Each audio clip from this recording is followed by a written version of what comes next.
El hecho de que el presidente de los Estados Unidos, Donald Trump, se haya tomado unos minutos en su discurso ante la ONU para mencionar a nuestro país es un claro ejemplo de que el gobierno salvadoreño está ejecutando estrategias adecuadas a favor de la población honrada. Es un respaldo diplomático, es un respaldo político de la administración Trump de Estados Unidos, el país más poderoso del mundo, que está respaldando el trabajo que se está haciendo en El Salvador. La respuesta del presidente Nayib Bukele al mandatario estadounidense demuestra que hay una cooperación mutua por erradicar los problemas que obstaculizan el progreso de ambas sociedades. Con esa palabrita que dice el presidente Trump, de un trabajo profesional que se está haciendo y con la designación de esta otra organización criminal como grupo terrorista, pues también ahí hay mensajes claros, ¿verdad? El mandatario salvadoreño agradeció en su publicación la designación que hizo el Departamento de Estado de organización terrorista al Barrio 18, ya que esto acuerpa las medidas que se han tomado contra esta estructura criminal en el país que causó tanto daño a los salvadoreños. Ese hecho de coincidir con que al crimen hay que combatirlo frontalmente, yo creo que es un elemento de coincidencia entre Trump y Bukele, ¿verdad? Y de hecho el presidente Trump está llevando algunas acciones al interior de los Estados Unidos un poco en ese sentido. En esta sólida amistad que han construido el presidente Nayib Bukele y Donald Trump, se destaca el acuerdo de servicios carcelarios para recluir a convictos estadounidenses en la mega cárcel de El Salvador, el SECOT.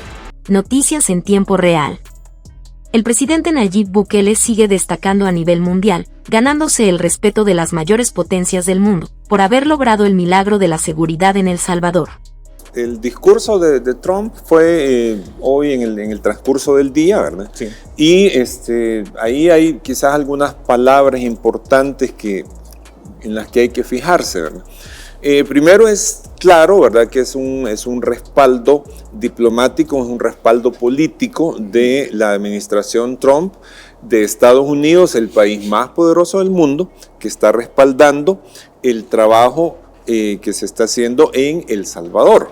Entonces eso no es cosa menor, sí. No es cosa menor, ¿verdad? Tampoco es que haya que pasarlo así, digamos que lo demos por sentado, porque de hecho ha habido en la administración anterior, allá por el año 2021 yo recuerdo que en el Departamento de Estado y digamos en la política exterior de los Estados Unidos prácticamente ellos habían comprado erróneamente un discurso que no reflejaba la realidad salvadoreña y estuvieron haciendo cierto tipo de declaraciones y cierto tipo de acciones diplomáticas en sentido contrario al gobierno salvadoreño, que eso fue cambiando, no digamos con esta administración, fue cambiando en la administración anterior. Ellos mismos se dieron cuenta de que la realidad no era como se les estaban pintando las fuentes que ellos tenían y que son esas fuentes precisamente las que están en una red de permanente esfuerzo de desacreditación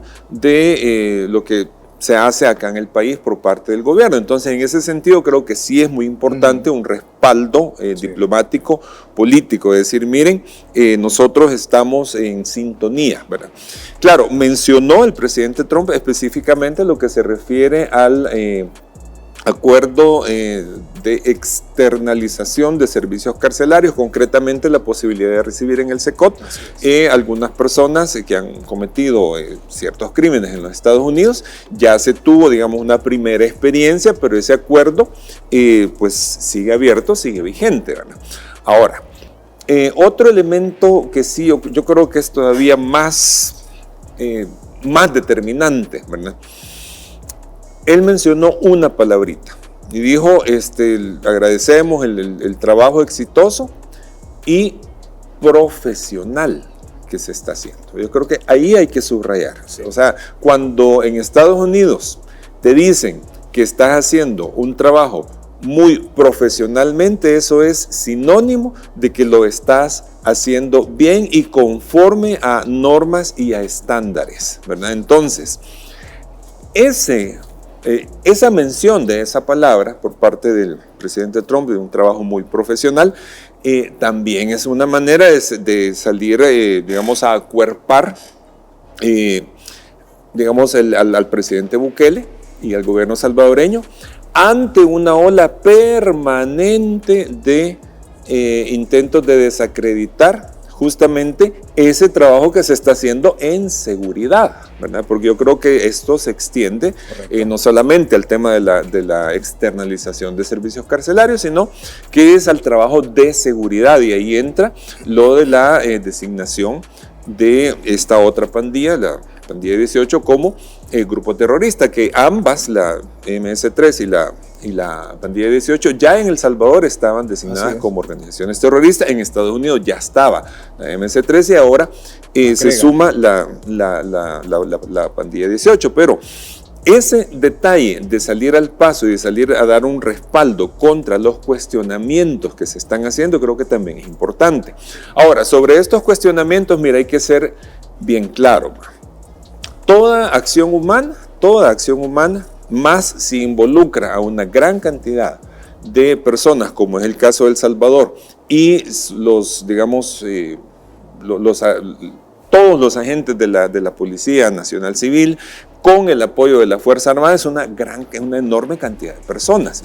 Ahora, en esa enorme cantidad de personas a nivel operativo, puede existir, como ya ha sido reconocido por parte de las autoridades, pueden existir algunos errores, ¿verdad?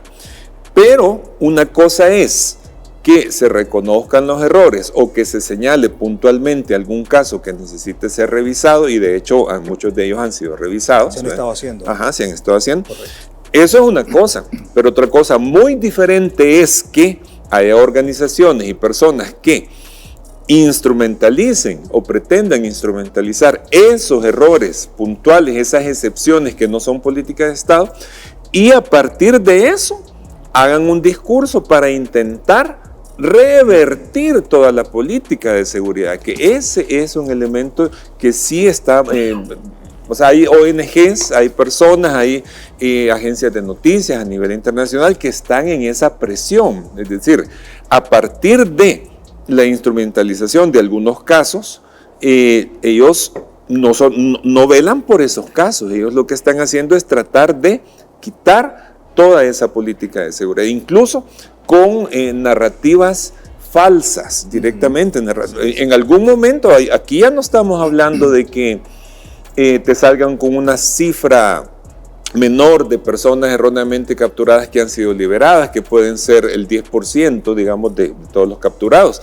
En cierto momento, algunas de estas organizaciones, con muy mala intención, empezaron a hablar ya no de un 10%, entonces están hablando de un 30%, de un 30-35%. Lo último que sale en las narrativas estas es que ahora ya no te mencionan que hay 30,000 inocentes capturados, ahora te dicen hay 80,000 capturados arbitrariamente, con sugerencias de que estas personas no son pandilleros, o que si lo son no hay pruebas, o que, bueno, una cantidad de situaciones para venir a pedir precisamente que se reviertan esas políticas que se han implementado y que han llevado tranquilidad a la población. Entonces yo creo que hay una diferencia muy importante. Entonces el respaldo con esa palabrita que dice el presidente Trump, de un trabajo profesional que se está haciendo, y con la designación de esta otra organización criminal como grupo terrorista, pues también ahí hay mensajes claros, ¿verdad? Hay un mensaje de respaldo político y diplomático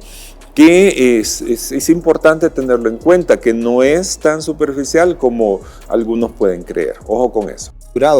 Primero, esto depende ya del órgano judicial. ¿Qué tiene que ver el Ejecutivo en ese sentido? Es el órgano judicial, definitivamente. En un país republicano, democrático y representativo, como dice la Constitución, que tenemos nuestro sistema de gobierno, pues entonces es el órgano judicial el que tiene que ver ese tipo de procesos y, por supuesto, darle celeridad a las investigaciones de parte de los organismos que lo requieran. Y también a mí me llama poderosamente la atención que el presidente Donald Trump, un gobernante con tantos temas que mencionar, con tantos análisis que hacer en un discurso ante la ONU, ante la Asamblea General de Naciones Unidas, venga y se tome el tiempo de hablar del caso de El Salvador, y agradecer también al presidente de la República, Nayib Bukele, sobre este tipo de acciones que se están haciendo para pues, proteger los intereses de Estados Unidos y también a nivel regional, porque estos grupos terroristas están diseminados en la región. Eso creo yo que es muy importante también. Sí, yo creo que el gesto en sí de haberlo mencionado en ese discurso, donde por cierto no es un discurso que pueda ser tan largo, ¿verdad? Sino creo que hay dentro del protocolo diplomático pues hay ciertas normas de brevedad y por supuesto las personas, los mandatarios que se van a expresar ahí pues tienen que seleccionar muy bien qué es lo que van a decir. Y se extendió 45 minutos todavía. Ajá. Bueno, ahí digamos ha habido otros discursos mucho más largos, pero claro. En el caso del presidente de la nación más poderosa del mundo, creo que hasta corto se pudo haber quedado, porque hay tantos temas que mencionar. Correcto. Pero bueno, el punto es que sí, encontrar, digamos, técnicamente, si uno lo quiere ver desde el punto de vista de la asimetría de poder entre los Estados Unidos y una nación pequeña como la nuestra, pues uno podría pensar que el presidente Trump no tenía necesidad de mencionarlo, pero lo mencionó. Y lo mencionó porque también ahí hay un par de cosas de fondo que yo creo que estamos viendo señales en ese sentido. Primero, tenemos que el ejemplo, así se ha dado en llamar, el ejemplo del estilo de gobernar del presidente Bukele, ha resonado en bastantes sectores de los Estados Unidos, en el Partido Republicano muy especialmente. No es casualidad que hayan venido, bueno, el que tuvimos más recientemente acá fue el senador Ted Cruz, sí. Ya antes había venido Marco Rubio como secretario de Estado, y otros, digamos, personeros del Partido Republicano. Ha resonado muy fuerte la voluntad de combate frontal a la delincuencia.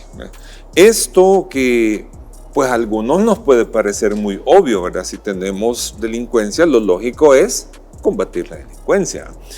Pero curiosamente no es tan obvio, porque en Estados Unidos, en Europa, en América Latina incluso, hay muchísimos sectores que cuestionan esto, precisamente. Bueno, no es casualidad que una de las agencias de noticias que están en esta red, no sé si progresista, no sé si de izquierda, no sé si anti-Trump y anti-Bukele, pero que es la Deutsche Welle, que es alemana. Ajá, que es alemana. Un día de estos publicó un reportaje cuestionando el encarcelamiento de delincuentes. Y utilizando las fotos del Secot. Ajá, pero el cuestionamiento de ellos es más a nivel global, como que, o sea, pero ¿qué es lo que me están tratando de decir? Que los delincuentes no hay que encarcelarlos.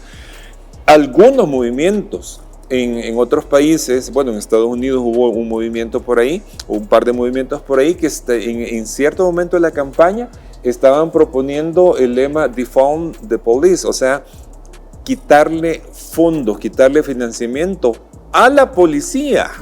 Entonces uno dice, bueno, y si estas personas son víctimas de un crimen, ¿quién los va a llegar a defender? Y no es la policía acaso, pero curiosamente hay sectores que están en contra de están en contra del combate al crimen común, ya no digamos cuando se trata de el crimen organizado, el narcotráfico, etcétera. Hay por lo menos dos presidentes, bueno, un presidente que es Petro y una presidenta que es Sheinbaum, que pues digamos se resisten en cada discurso a ir frontalmente en contra del crimen, más bien tienden a justificarlo. En el caso de Petro dice no, que realmente, bueno, Petro ha llegado a proponer que la cocaína tiene que ser tan legal como el whisky, ¿verdad?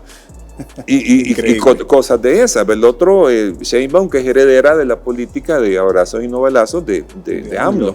Entonces, ese hecho de coincidir con que al crimen hay que combatirlo frontalmente, yo creo que es un elemento de coincidencia entre Trump y Bukele, ¿verdad? Y de hecho el presidente Trump está llevando algunas acciones al interior de los Estados Unidos un poco en ese sentido, es decir, mire, si tenemos, digamos, un desbordamiento del crimen, pues hay que intervenir y a algunos sectores no les gusta eso. Entonces, yo creo que también ahí, digamos, está ese elemento de consonancia entre los dos mandatarios y por eso también no es casualidad que se haya tomado el tiempo para agradecer el presidente Trump al presidente Bukele. Entonces yo creo que por ahí también se puede entender ese gesto.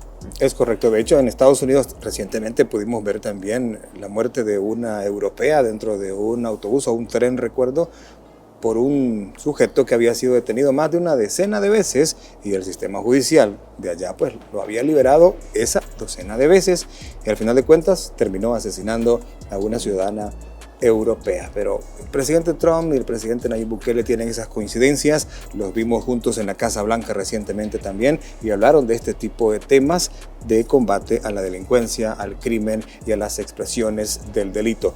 Nos fuimos a la pausa con este detalle, con la designación que brinda también a las fuerzas del orden las herramientas adicionales para detener a esos grupos. Decíamos también que las designaciones de terroristas desempeñan un papel fundamental en nuestra lucha contra el terrorismo y también constituyen una forma eficaz de reducir el apoyo a las actividades terroristas, y esto pues el presidente de la República, Nayib Bukele, lo ha demostrado acá en El Salvador, y también pues al final de cuentas se está apostando en este gobierno en la base de la sociedad, que son las nuevas generaciones, que son los niños, que son las niñas, y al final de cuentas también este proyecto de 2 escuelas por día y estas acciones en beneficio de todos ellos nos ha dejado hasta el momento, como decíamos al principio del programa, la intervención de 250 centros escolares y más de $300 millones en inversión, exactamente 307, 308 millones, por ahí va la cantidad, pero al final esto pues nos viene a dar como resultado que tendremos una situación distinta en las generaciones que van creciendo, los pequeños de 8 o 10 años y ahora los más pequeños, incluso los ya más grandecitos, van a tener otro tipo de cosmovisión. Usted como educador, como académico, ¿cómo mira esto de la inversión decidida a nivel económico que un gobierno está haciendo en El Salvador después de tantos años? Incluso tuvimos un presidente que fue profesor, pero nunca tuvo esa entereza de mejorar la educación en el país. Mira, yo digo lo siguiente, fíjate que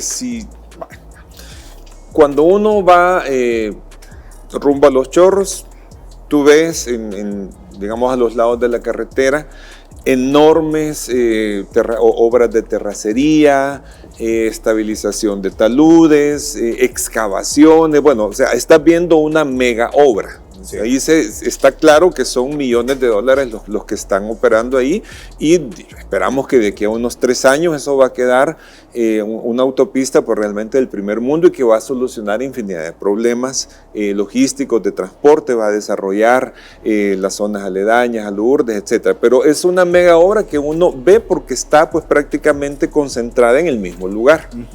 Ahora bien, en el caso del programa de intervenciones en las escuelas, que puede ser iniciar la construcción de una nueva, reparar una que ya está, o hacer algunos ajustes menores, digámoslo así, ¿verdad?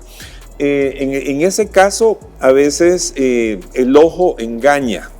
No te quiero decir que cuando te entregan la escuela o cuando ves las reparaciones no te des cuenta, sí te das cuenta.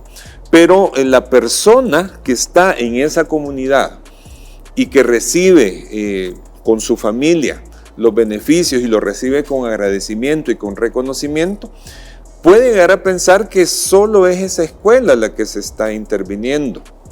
Pero cuando se tiene una visión de conjunto, que una por acá, otra por allá, otra por allá, entonces uno cae en la cuenta de que el programa de intervención y digamos, de rescate y florecimiento de la infraestructura escolar es una mega obra, tanto o más grande que la autopista Los Chorros. Uh-huh. Lo que pasa es que no está en el mismo lugar, sí, sino que está diseminada por todo el país y es una mega obra que va gota a gota, ¿verdad?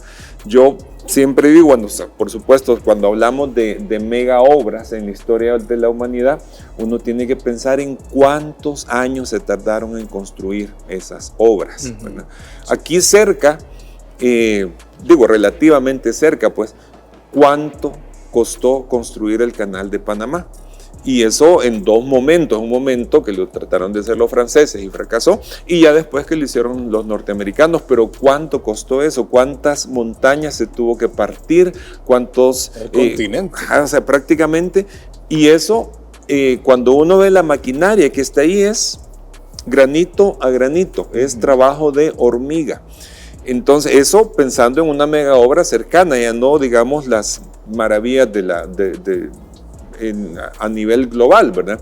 Solo pensemos en lo que pudo haber costado y lo que se pudo haber tardado una de las más pequeñas pirámides de Egipto, ya no digamos las tres majestuosas, ¿no?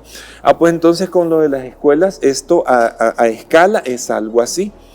Porque alguien puede decir, pero es que vamos muy lentos. Miren, yo prefiero que vayamos lento, pero seguro, ¿verdad?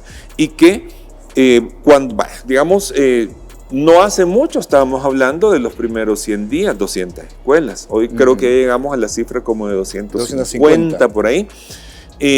Va a terminar el año y esa cifra va a ir subiendo. Vamos a llegar a 2026, 2027 y esa cifra va a ir subiendo. Entonces es un trabajo de granito a granito, gotita a gotita. Así es como se van avanzando. Quizás, insisto, para muchos puede ser un poco imperceptible, para muchos puede ser muy lento, o todos quisiéramos que fuéramos más rápido, pero también tenemos que entender que en muchos casos la infraestructura escolar, pues prácticamente en muchos casos hay que empezar de cero. Era inexistente. Incluso en algunos casos, puede ser más fácil empezar de cero que intentar arreglar algo que se torció a lo largo del tiempo, ¿verdad? Entonces, yo creo que ese tema de la infraestructura escolar es la idea que me queda a mí cuando pienso en mega obras. Es así que se va poquito a poco, y cuando menos vengamos a sentir, ya vamos a alcanzar las metas que se nos han anunciado, ¿verdad? Porque estas cosas tampoco es que se puedan hacer de la noche a la mañana, ¿verdad? Entonces, pero sí es importante la constancia y la paciencia de que eso va caminando y va caminando bien. Desde mayo exactamente fue que el presidente de la República pues anunció este programa, mayo, junio, julio, agosto, septiembre, 5 meses, más de 300 millones de dólares invertidos. Ahí se puede hacer un cálculo también de todo este pues, andamiaje y estructura que el gobierno está empleando y utilizando a nivel nacional para mejorar las infraestructuras escolares. Ya lo decía usted, en algunos sale mejor construirla completamente nueva. Hay algunas escuelas en las que se ha invertido más de 4 millones de dólares. En otras se han hecho algunos arreglos y reparaciones de $250,000, de $100,000, pero dependerá de la realidad de cada una de estas situaciones. Y un elemento que quiero mencionarle yo es que exactamente si tenemos los datos que nos han preparado nuestros compañeros de producción, en 5 años se promediaron, estamos hablando del gobierno del prófugo Salvador Sánchez Serén, se promediaron apenas unos millones de dólares, con la diferencia ahora mismo de que el presidente Nayib Bukele ha destinado el Producto Interno Bruto un 4.4% de todo lo que produce El Salvador en ese aspecto de la mejora de las escuelas y la educación del país. Eso, a mi juicio, no sé cómo lo interpreta usted, dice mucho. Sí, es que siempre se piensa en que debería ser más, pero lo que tenemos que ver también es que hay datos que no mienten.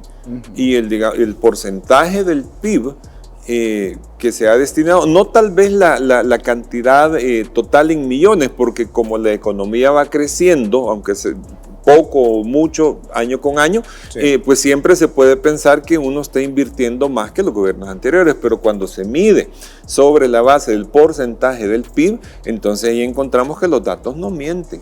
Y sobre todo, en esto sí quiero hacer una salvedad, sobre todo que es una inversión que llega a donde tiene que llegar, se ve. Mira, aquí en el país han habido muchísimos proyectos, digamos, que han venido para educación, muchos de ellos con financiamiento internacional. Yo conocí hace ya quizás unos 15 años, un poquito por ahí, más o menos unos 15 años, yo conocí un proyecto que cuando uno entiende cómo manejaban esos proyectos en aquellos gobiernos, uno dice, pero es que aquí realmente era estar echando agua en un barril y que otro en la parte de abajo le abrieron un agujerito y estuvieran drenando recursos para otras cosas. Porque de verdad, un proyecto muy bonito, no voy a decir de qué era para no entrar en detalles, pero sí yo conocí ese proyecto en donde la ineficiencia en el manejo, lo voy a decir suave, pues la ineficiencia en el manejo de los recursos era una cosa impresionante.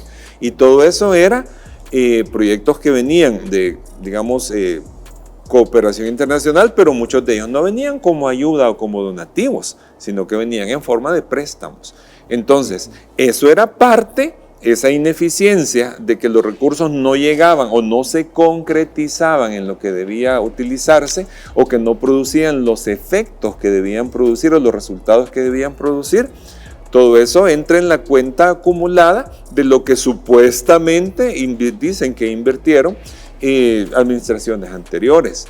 Yo diría que ahí, bueno, pues en muchos casos no fue una inversión porque nunca se vieron los beneficios, sino que más bien fue un gasto, si no es que otras cosas que ya son palabras mayores, ¿no? Sí, me llama la atención la escuela esta de La Campanera. Estaba olvidada, aparte de la colonia, pues era, ya sabemos nosotros, un verdadero conflicto para los pobladores de este lugar. Tratar de convivir y tratar de trabajar era bien difícil, definitivamente. Cuánto asesinato, cuántas veces nosotros fuimos a darle cobertura a este tipo de acciones delictivas que, bueno, al final El Salvador es otro, pero la diferencia en esta escuela específicamente me llama mucho la atención. Tiene aire acondicionado, las aulas están completamente renovadas, los niños van a un lugar digno ahora mismo, por ponerle un ejemplo. Sí, pero como esa zona, La Campanera, es bien emblemática, yo creo que también ahí es donde se ve la relación de, digamos, el plan de seguridad con la posibilidad de hacer inversiones educativas que te den resultados.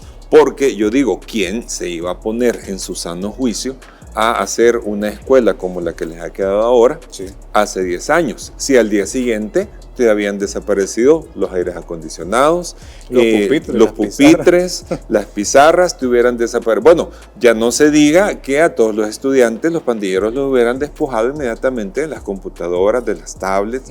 Es decir, era impensable hacer una inversión así en un ambiente y en un núcleo totalmente inseguro, totalmente a merced de ese estado paralelo de terror que fueron las pandillas. Entonces ahí es donde se ve que una cosa te permite hacer otro tipo de avances. Hay que reiterar un dato bien importante que les comentamos al principio, que Estados Unidos ha designado a la Pandilla 18 como organización terrorista, y nos fuimos a la pausa hablando de La Campanera.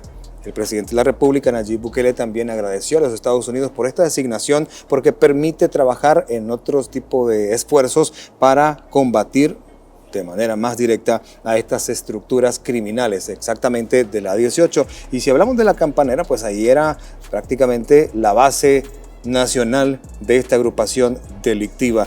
Decía nuestro analista esta noche que era impensable definitivamente hacer algo como se hizo en cuanto a las escuelas, y ni siquiera un puesto policial pues digno de los agentes existía en este sector. La reforma de educación a nivel de infraestructura está en marcha, y pues al final de cuentas todo esto es una inversión que será de varios cientos de millones de dólares. Decíamos desde mayo hasta acá ya van 307, 310 quizás mañana, con las escuelas que se vayan sumando a este esfuerzo. Sí, es que realmente cuando uno, digamos, ha pasado por varios años, y en este caso por varias décadas, de carencias, de frustraciones, de decepciones, y uno comienza a ver a partir de cierta etapa de su vida que coincide con, en este caso, con la etapa que estamos viviendo en el país, cuando uno comienza a ver que las cosas se hacen de otra manera y se hacen bien, pues uno también aprende a tener un poco de paciencia. Yo sé que el tema de la paciencia es difícil pedírselo a la gente que por décadas ha estado olvidada, ha estado marginada, ha estado apartada.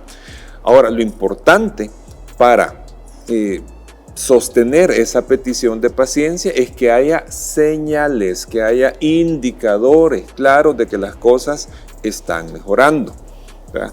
Porque lo de la paciencia, mira, lo de la paciencia, cualquier gobierno de los anteriores que tuvimos te lo podía pedir y te podía decir ahora sí, ahora sí, ahora sí, pero nunca fueron las cosas, ¿verdad? Pero cuando hay indicadores claros, yo creo que la gente también sabe reconocer y sabe tener esa virtud de la paciencia, que no es una paciencia solamente de sentarse a esperar. A mí me gustó mucho esa imagen que compartió el presidente Bukele en su discurso, de aquellos niños que salieron a desfilar sobre una calle de tierra, ¿sí? ¿Verdad? ¿Por qué razón? Porque eso precisamente es una paciencia que no se limita a esperar, sino que dice, aquí estamos nosotros haciendo lo que nos corresponde, una cosa muy sencilla como honrar a su patria en ese momento, claro, aunque el camino fuera de tierra. Y que, digamos, con la confianza de que eventualmente iba a llegar una mejora. En este caso, la mejora llegó. Tal vez ellos, digamos, se vieron beneficiados por ese gesto simbólico. Sí. Pero yo creo que también esto es aplicable a muchas otras áreas del país, ¿verdad? Que no estamos cayendo acá en un entusiasmo desbordado o en un optimismo sin fundamento, sino que yo creo que es una esperanza basada en hechos reales que estamos constatando, y eso es lo que la población en un nivel racional o en un nivel intuitivo, la mayoría de la población creo que lo comprende. Eso de los indicadores que usted menciona son bien claves porque se observan, están a la vista. Definitivamente el presidente dijo, bueno, ahora mismo voy a designar personas para que reparen la calle, y además la escuela. No solo fue la calle, sino que también la escuela ahora será un lugar digno para estos niños y para los docentes. Así es. Y al tener un lugar digno, también yo siempre me gusta recalcar lo siguiente, que el mensaje, sin necesidad de que se lo pongan en palabras, el mensaje que se le da a una persona, a una familia, a un niño, niña, adolescente, a un docente, que se le da cuando su lugar de trabajo, que es público, está en las mejores condiciones, es también un mensaje de que mire, usted como ciudadano, como ciudadana salvadoreña, realmente importa, realmente merece esto que se le está entregando en estas condiciones. Muy bien. Es importante este mensaje que el presidente Nayib Bukele ha brindado a los estudiantes, a los jóvenes, a los niños, a las niñas, a los adolescentes de nuestro país, porque son las personas que van a ocupar todos los cargos, toda la estructura de trabajo, de desarrollo y de progreso de nuestro país. Y precisamente por eso el gobierno está realizando una serie de acciones para fortalecer esa base que pues mucho más adelante nos va a nosotros a hacer más grandes como país. Y precisamente con este análisis queremos comenzar la entrevista de la noche. Ahora, analizando este tema específicamente, ¿qué opinión le merece que el presidente le dé un mensaje directamente a estas nuevas generaciones, a los niños que estaban ahí frente a él en Casa Presidencial? Sí, mira, primero yo creo que ahí estamos destacando la importancia que tiene la historia, sí, en nuestro país, ¿verdad? Y mucho más todavía la importancia de quién y cómo les cuenta la historia a las nuevas generaciones. ¿Por qué? Bueno, primero, porque las nuevas generaciones, digamos, yo me atrevería a decir que los estudiantes, incluso los que tienen ahorita, digamos, unos 15 años de edad, 15 años de edad y menores, su conciencia política apenas está aflorando, ¿verdad? Por supuesto, los niños pequeños, mucho menos, ¿verdad? Ellos, digamos, se limitan a sus actividades, pero difícilmente van a tener un interés en los acontecimientos sociales y políticos. Pero precisamente allí es donde está el trabajo que hay que hacer. ¿En qué sentido? En que nunca debemos nosotros olvidar de dónde venimos, ¿verdad?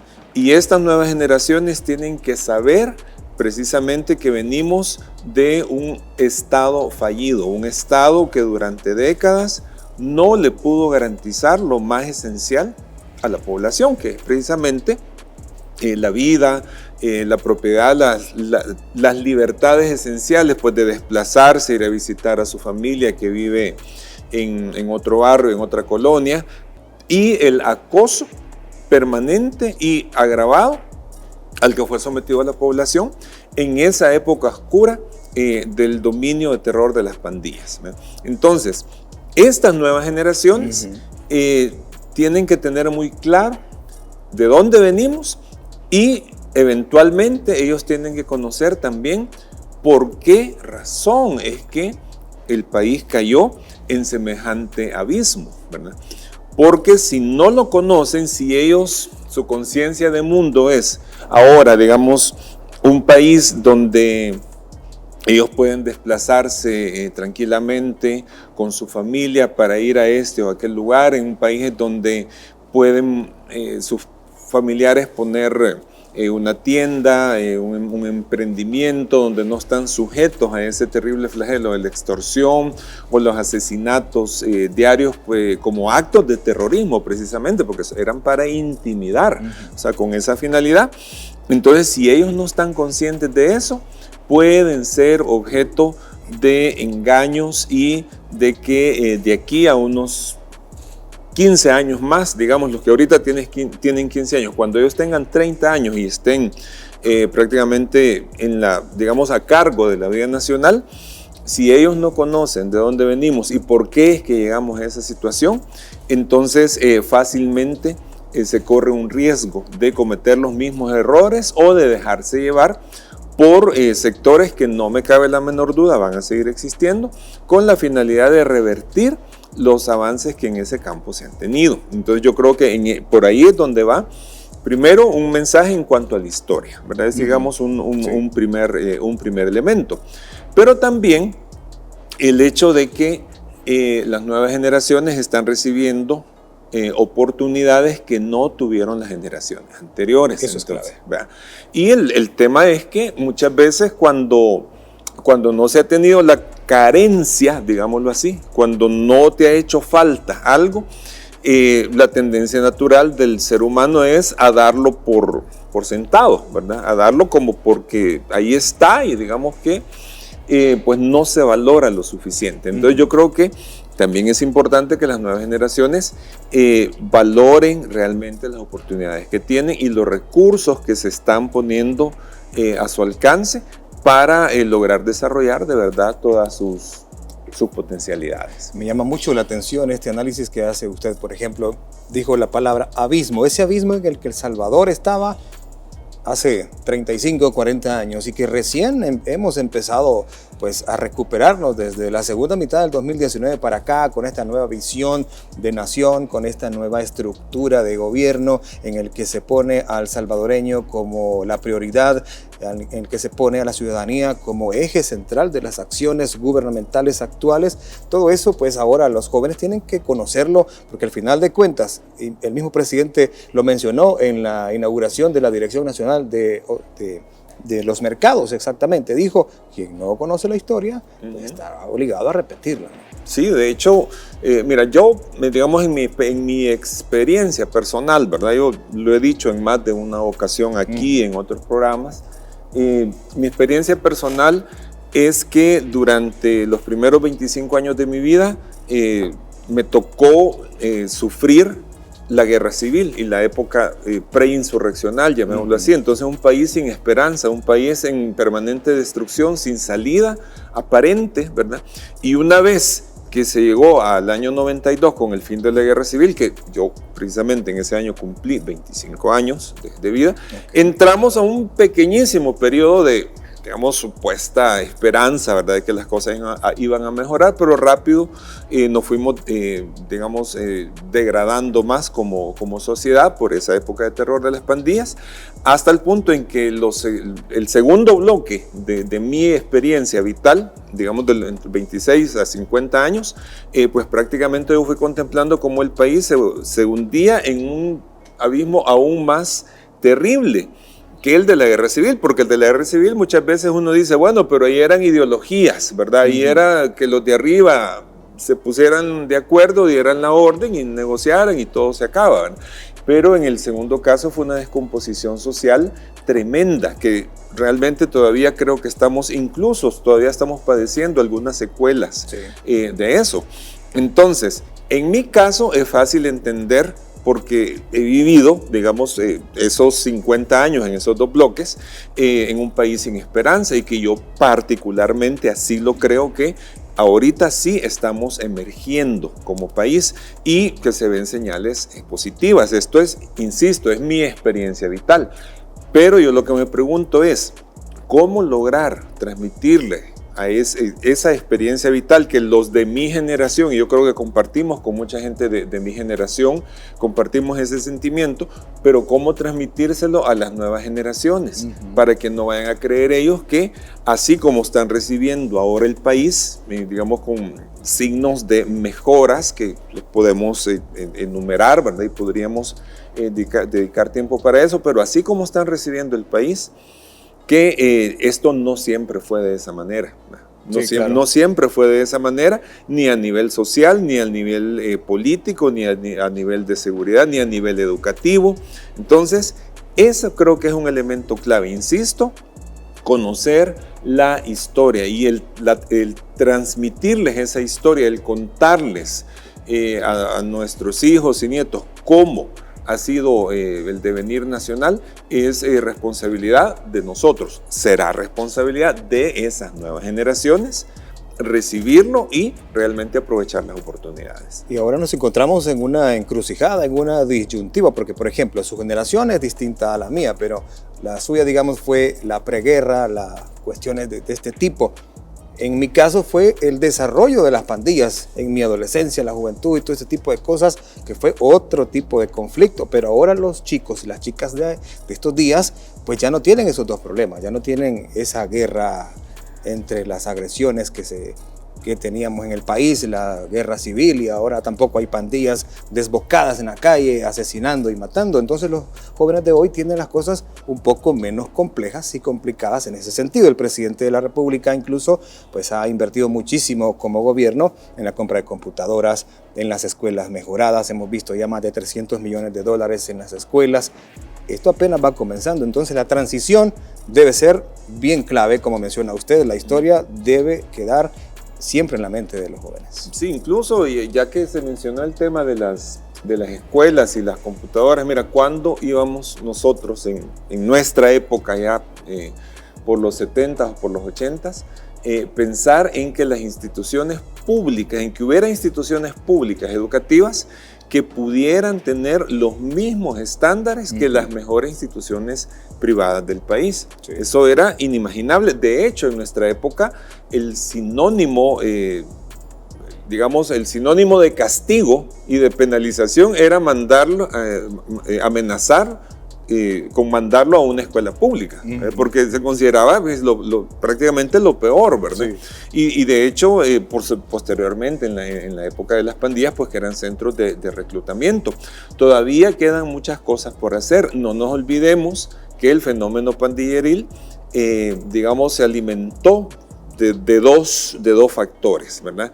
Uno, que fue el abandono, literalmente el abandono del Estado en amplios sectores de la población, del territorio. O sea, uno es dejarles el campo abierto para que penetraran estos elementos y se esparciera esa subcultura de las pandillas que todavía en algunos sectores persiste y es motivo de combate por parte de las autoridades, y así tiene que ser. Y por otra parte, que en esos territorios donde se estaban infiltrando, jamás hubo una verdadera voluntad estatal, más allá de algunos chispazos o tal vez esfuerzos muy aislados individuales, para combatirlo de una manera sistemática. Entonces, esos dos elementos, de que el Estado deje a su suerte a amplios sectores de la población y que el Estado no combata digamos, la propagación de ideologías y de mentalidades delincuenciales que derivaron incluso en terrorismo, esos dos errores jamás se deben volver a cometer en nuestro país.